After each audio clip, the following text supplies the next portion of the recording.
So students, today we will discuss about calorific value of a fuel. It also means fuel efficiency. How efficient a fuel is. Fuel की efficiency कितनी है इसके बारे में. Got it? So before starting this topic, let's remind about fuel. Fuel के बारे में आप लोगों को बताया गया था बेटा कि फ्यूल होता क्या है. So fuel means any material that we use to produce energy. Energy produce करने के लिए बेटा कोई मटेरियल जो हम यूज़ कर रहे हैं, कोई substance that we are using on a reasonable cost, available to us on a reasonable cost, that is known as fuel. Got it? So calorific value, how we will find it? So we have to burn 1 kg of fuel to know the efficiency of that fuel. Better like जैसे suppose if you want to check the efficiency of kerosene, so we have to burn 1 kilogram of kerosene in sufficient supply of oxygen. Got it? So after burning it will liberate some energy. Got it? And we used to measure that liberated energy, and that is known as calorific value of the fuel. Clear? कोई भी fuel होगा बेटा, उसको यदि हमको उसकी calorific value जाननी है तो हम क्या करेंगे, 1 kg ऑफ फ्यूल को, 1 किलोग्राम ऑफ फ्यूल को हम बर्न करेंगे in sufficient supply of oxygen. Clear? So we also say that higher the efficiency better is the fuel. बेटा जो जिस भी फ्यूल की एफिशिएंसी ज़्यादा होगी वही फ्यूल हमारे लिए बेटर होगा, वही फ्यूल बेटर होता है with high efficiency. Got it? Now come to the SI unit of this. So SI unit के बारे में बात करें बेटा तो हम जानते हैं कि एनर्जी को हम लोग किस में मेज़र करते हैं, जूल में मेज़र करते हैं. And what we are doing, हम लोग फ्यूल कितना बर्न कर रहे हैं, 1 किलोग्राम. सो हम सिंपली ये कह सकते हैं कि इसकी जो एसआई यूनिट है that is joule per kg, but mostly we use kilo joule per kilogram. ज़्यादातर बेटा हम लोग इसी यूनिट का इस्तेमाल करते हैं, यूज़ करते हैं. Understand? And one more thing, as you all know that हमारे पास कई सारे ऑप्शंस हैं फ्यूल्स के फॉर्म में, like kerosene, petroleum, LPG, natural gas. Got it? So among them hydrogen has the highest calorific value and it releases no pollution. Zero pollution होता है बेटा, means pollution free. Got it? And our scientists have achieved some success in making hydrogen, how to use. Got it? किस तरह से hydrogen का use हम कर सकते हैं या एज अ फ्यूल यूज़ करने के लिए हमारे साइंटिस्ट कुछ हद तक सक्सेस भी हो चुके हैं. And we hope so that they will succeed to give us a fuel with highest calorific value and also that causes no pollution, कि जिसकी वजह से कोई पॉल्यूशन ना हो और उसकी कैलोरीफिक वैल्यू भी ज़्यादा हो. ऐसा फ्यूल हाइड्रोजन वो हमें हमारे साइंटिस्ट देने में सफल होंगे. Clear? Next thing, LPG has a fairly calorific value. LPG का भी भाई जो फेयरली हाई कैलोरीफिक वैल्यू है इसकी, ठीक है, विथ नो स्मोक. ये स्मोक प्रोड्यूस नहीं करता and that's why we use it for domestic purposes. Mostly in kitchen हम लोग यूज़ करते हैं बेटा, all of you know it well. Got it? So ये तो था बेटा हमारा कैलोरीफिक वैल्यू और fuel efficiency.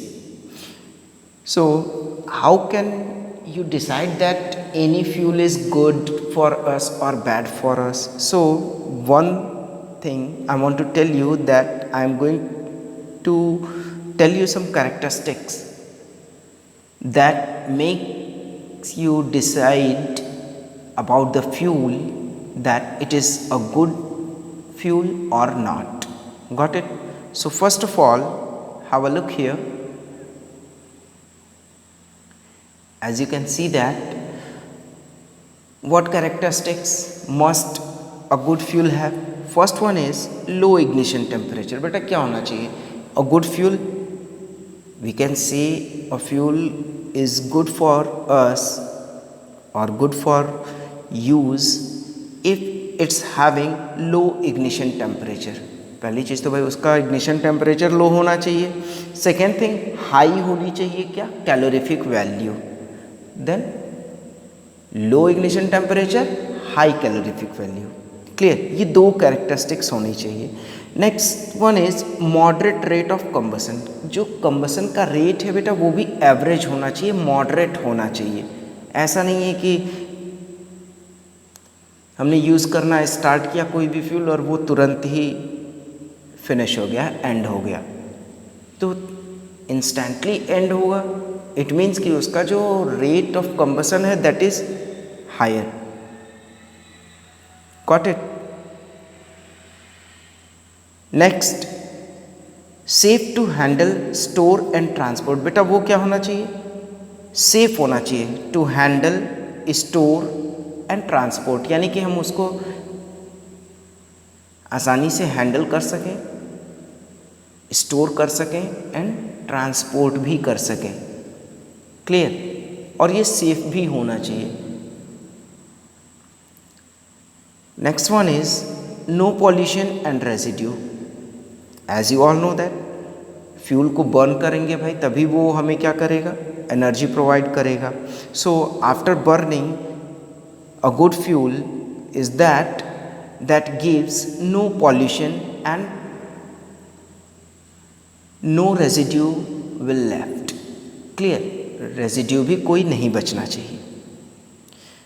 And most important thing for a good fuel that it must be cheap and easily available. भाई cheap होना चाहिए, ठीक है, क्योंकि costly होगा then everyone is not able to use that. यदि कॉस्टली हो गया तो सारे लोग तो यूज़ नहीं कर पाएंगे उसे. So a good fuel must be cheap and easily available, हमें आसानी से मिल सके. Got it? So come to the next point, that is types of fuel on the basis of physical state. बेटा फिजिकल स्टेट के आधार पे fuel को क्लासिफाई किया गया. First one is solid fuels. आप सभी लोग, ये बहुत ही नॉमिनल सी चीज़ है जिसके बारे में आप सभी लोग खुद से डिसाइड कर सकते हैं कि जो फ्यूल है वो किस टाइप का है. फिर भी मैं आपको बता देता हूँ. First one solid fuel like wood, coal, cattle dung cakes etcetera. ये क्या है? ये सॉलिड फ्यूल्स में आते हैं. लिक्विड फ्यूल्स की बात करें तो फ्यूल ऑयल हो गया, petrol, diesel, kerosene, LPG, these are liquid fuels. Got it? And gaseous fuels, natural gas, coal gas, water gas, biogas, etc. These are gaseous fuels. Got it beta? So our last topic of this lesson is impact of burning fuels on the environment. Clear beta? कि हमारे environment पे impact क्या पड़ेगा. ठीक है, किससे भाई? Fuels को बर्न करने से. तो first thing SPM. SPM you know about suspended particulate matter. Suspended particulate matter बेटा होता क्या है? Suppose we are going to use a fuel that contains carbon. Clear? So carbon containing fuels when burned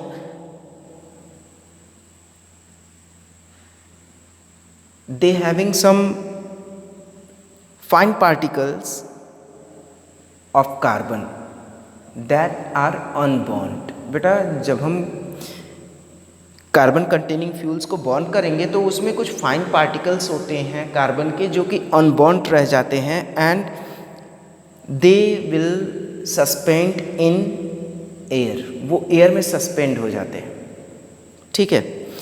and these are dangerous pollutants for our environment and we call it as suspended particulate matter. Got it? Second thing, producing CO2. भाई combustion जब fuels का होता है तो during that process carbon dioxide is being produced, carbon dioxide produce होता है। तो जब वो कार्बन डाइऑक्साइड भाई प्रोड्यूस होगा तो वो कहाँ जाएगा?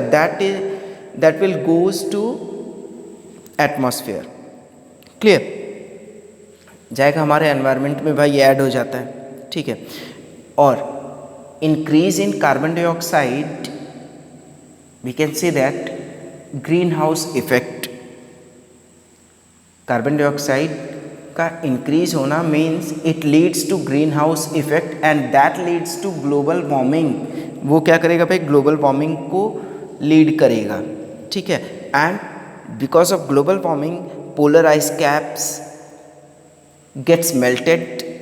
अब polar ice caps melt होंगे बेटा तो जो हमारा सी लेवल है वो राइज करेगा and that leads to flood, clear? So now come to the next point, that is carbon monoxide.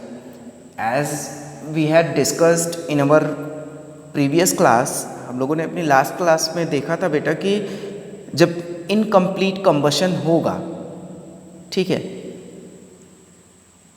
when combustion occurs in insufficient supply of oxygen then carbon monoxide will produce, got it?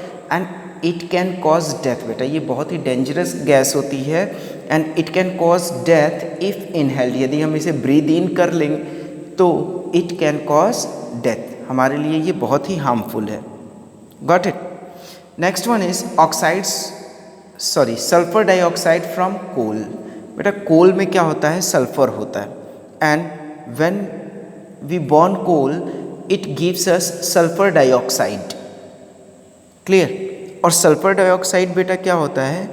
it goes into the environment and dissolve in rain to form sulfuric acid। जब sulphur dioxide बेटा rain के साथ mix करता है, react करता है, then it forms sulphuric acid. और वही सल्फ्यूरिक एसिड क्या होता है? एसिड रेन के फॉर्म में आता है, that is harmful for soil, crops and buildings. And as you all know that it is nowadays one thing is much more popular among us about Taj Mahal, clear? So what will happen to that? means its color is fading, जो उसका colour है वो fade हो रहा है बेटा। क्यों fade हो रहा है? Because of acid rain, got it? Next thing is oxides of nitrogen from exhaust of vehicles. So you can see here that exhaust of vehicles give us two different pollutants. First one is oxides of nitrogen, clear beta? So कैसे ये मिलते हैं भाई oxides of nitrogen? सो बेटा ये exhaust से आते हैं जो व्हीकल्स में यूज़ होते हैं एंड मेनी व्हीकल्स जिनमें कि कैटालिटिक कन्वर्टर्स हैं, ठीक है? तो वो कैटालिटिक कन्वर्टर्स क्या करते हैं?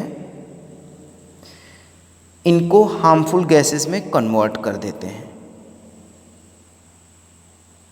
Sorry, not in harmful gases, ये जो हमारे जो ऑक्साइड्स ऑफ नाइट्रोजन है from exhaust of vehicles,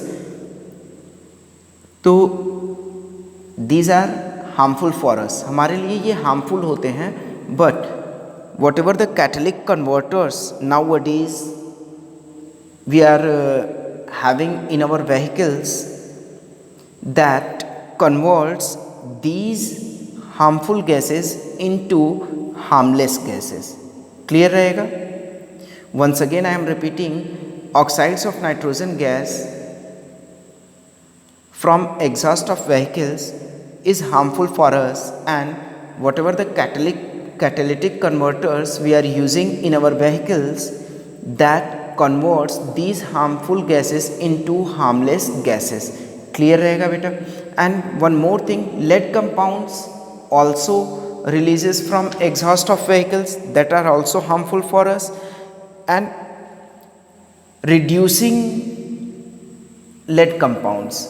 How we can reduce lead compounds? By using unleaded petrol. It's just expected to reduce lead pollution. by lead pollution ये expect किया गया कि lead unleaded जो पेट्रोल है उसका use करने से lead pollution जो है वो कम हो जाएगा, reduce हो जाएगा. Okay, next thing, apart from these all, we have three more things. First one is oil spills. पहली चीज़ क्या है बेटा? oil spills from oil tankers transporting petroleum. बेटा जैसे जो पेट्रोलियम को ट्रांसपोर्ट करने वाले या अदर ऑयल टैंकर्स हैं, तो उनमें यदि ऑयल स्पिल्स हो जाता है या फिर हम इसको कह सकते हैं कि ऑयल का रिसाव हो जाता है, so that will be harmful for us because if it gets mixed into the sea. अगर कहीं ऑयल टैंकर्स जो हैं उनसे ऑयल स्पिल हो गया सी में, तो it leads to the death of a large number of aquatic animals. ये हमारी एक्वेटिक लाइफ के लिए बेटा बहुत ही हार्मफुल हो सकता है. Clear. Second thing, as you can see about construction of dams over rivers. अब भाई आप बोलेंगे कि डैम्स कंस्ट्रक्ट करने से कौन सा नुकसान होने वाला है? सो नुकसान होता है बेटा, क्योंकि जब डैम्स का कंस्ट्रक्शन होता है तो उसकी वजह से कई सारे लोग, several people gets displaced from their homes, and it also leads to the destruction of flora and fauna. Means हम कह सकते हैं कि जो हमारी हैबिटेट्स हैं उनको भी ये डिस्ट्रक्ट करता है. And apart from this all things, construction of dams also increases the chances of earthquake. इनकी वजह से बेटा जो अर्थक्वेक के चांसेस भी हैं वो भी इंक्रीज हो जाते हैं. ठीक है. And finally one more thing is with us, radiation pollution that mainly caused from nuclear power plants. Clear. and बेटा जो न्यूक्लियर पावर प्लांट से रेडिएशन पॉल्यूशन होता है, it can lead to much more dangerous situation for us. Clear. इसकी वजह से हमारी life में बहुत ही ज़्यादा डेंजरस सिचुएशन आ सकती है बेटा. ठीक है. वो कैसे होता है? Suppose in any nuclear plant if any accident will takes place, तो ये क्या करता है, ये अपने आसपास का जो रीजन होता है एक बड़े पैमाने पे, एक बड़े एरिया पे ये अपना असर छोड़ देता है. ठीक है. And that will be harmful for the people और whatever the habitats around that nuclear power plant. Got it?